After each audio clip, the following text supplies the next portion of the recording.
अस्सलाम वालेकुम रहमतुल्लाहि व बरकातुहू। प्यारे बच्चों, उम्मीद है आप सब खैरियत से होंगे। बेटा आज हम मेंटल मैथ्स का क्वेश्चन नंबर 171 करने जा रहे हैं। ये है आपका पेज नंबर 27 पर। चलिए स्टार्ट करते हैं। एक मेंढक एक कौवे के मुंह से निकलने के लिए जद्दोजहद कर रहा था कि मैं किस तरह बच सकता हूँ। अचानक उसके दिमाग में एक ख्याल आया। उसने कौवे से पूछा, क्या तुम हिसाब में अच्छे हो? अगर हाँ तो मैं तुमसे एक सवाल पूछता हूँ। तुम्हारा वज़न 650 ग्राम है और मैं सिर्फ 145 ग्राम का हूँ। यानी तुम्हारा वज़न 650 ग्राम है और मेरा 145 और मैं 145 ग्राम का हूँ। हम दोनों का वज़न एक साथ कितना होगा? ये कौन पूछ रहा है? ये मेंढक पूछ रहा है कौवे से। कौवा हिसाब में अच्छा था, इसलिए उसने खुशी से जवाब देने के लिए अपनी चोंच खोल दी। इसके बाद क्या हुआ? तो क्या था वो जवाब जो कौवा देना चाहता था? समझ आया आपको क्या करना है इसमें?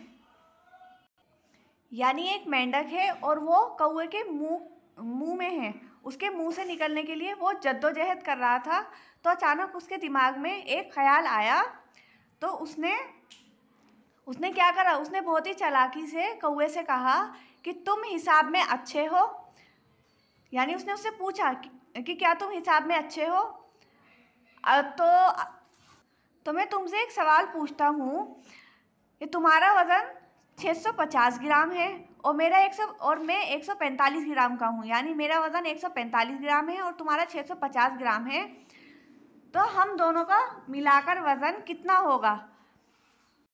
ये सवाल मेंढक पूछ रहा है कौवे से। और क्यों पूछ रहा है? क्योंकि वो कौवे की चोंच से उसके मुंह से बाहर आना चाहता है। तो बेटा अब आपको बताना है कि जब कौवा जवाब देने के लिए अपना मुंह खोलेगा तो क्या होगा। और आपको ये भी बताना है जो जवाब कौवा देना चाहता है वो भी आपको बताना है कि वो क्या जवाब देना चाहता है। चलिए स्टार्ट करते हैं। कौवे का वज़न है 650 ग्राम, मेंढक का वज़न है 145 ग्राम। तो दोनों का वज़न कितना होगा? 650 ग्राम को और 145 ग्राम को ऐड करेंगे तो 650 में जब 145 को ऐड करेंगे तो 5 का 5 आ जाएगा। 5 और 4 9 एंड 6 और 1 कितना होगा प्लस करके? 7। तो वो जवाब जो कौवा देना चाहता था वो क्या है? वो है 795 ग्राम। और जब कौवा जवाब देने के लिए अपना मुंह खोलेगा तो मेंढक बाहर आ जाएगा। यानी मेंढक का काम भी हो गया।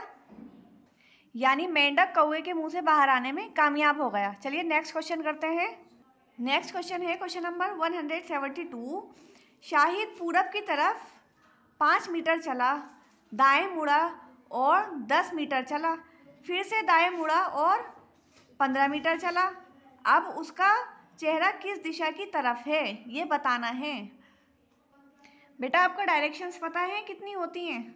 4 डायरेक्शंस होती हैं। कौन कौन सी होती हैं? East, west, north, south. यानी पूरब, पश्चिम, उत्तर, दक्षिण। ये देखिए इस तरीके से राइट हैंड साइड की तरफ होती है पूरब यानी ईस्ट, लेफ्ट हैंड साइड की तरफ होती है पश्चिम यानी वेस्ट, ऊपर की तरफ जहाँ आपका हेड होता है वहाँ यानी जहाँ आपका फेस होता है आपकी फेस की डायरेक्शन में होती है नॉर्थ डायरेक्शन उत्तर, और पीछे की तरफ होती है साउथ यानी दक्षिण। तो अब हम क्वेश्चन स्टार्ट करेंगे। तो शाहिद एक बच्चा है, वो सबसे पहले पूरब की तरफ 5 मीटर चला। तो पूरब किस डायरेक्शन में है? इधर। तो वो 5 मीटर पूरब की तरफ चला, फिर वहाँ से दाएं मुड़ा यानी उसकी राइट हैंड साइड की तरफ जब वो मुड़ेगा इस डायरेक्शन में यानी वो साउथ की डायरेक्शन में मुड़ा। राइट हैंड साइड की तरफ है साउथ। तो साउथ में वो 10 मीटर चला। उसके बाद वो दोबारा से दाएं मुड़ा। तो जब वो दाएं मुड़ेगा तो दाएं जो है उसकी डायरेक्शन वो कौन सी है? अब वो पश्चिम की तरफ मुड़ गया यानी वेस्ट की तरफ। अब आपको ये बताना है कि उसका चेहरा किस दिशा की तरफ है। यानी जो शाहिद है वो यहाँ खड़ा है, इधर की तरफ चल रहा है ना, वो लास्ट में यहाँ है। तो अब उसकी डायरेक्शन किस तरफ होगी? ये देखिए यहाँ खड़ा है यानी कि वो इस पोजीशन पर है, तो उसकी डायरेक्शन कहाँ है? पश्चिम की तरफ है। उसका जो फेस है वो कहाँ है? उसका चेहरा पश्चिम की तरफ है यानी वेस्ट की तरफ। तो आंसर क्या है? वेस्ट डायरेक्शन यानी पश्चिम की दिशा में।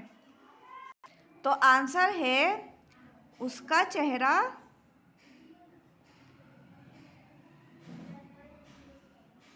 पश्चिम दिशा की तरफ है। कहाँ है? पश्चिम दिशा की तरफ है। उम्मीद है आपको समझ आया होगा। चलिए नेक्स्ट वीडियो में मिलेंगे। अस्सलाम वालेकुम रहमतुल्लाहि व बरकातुहू।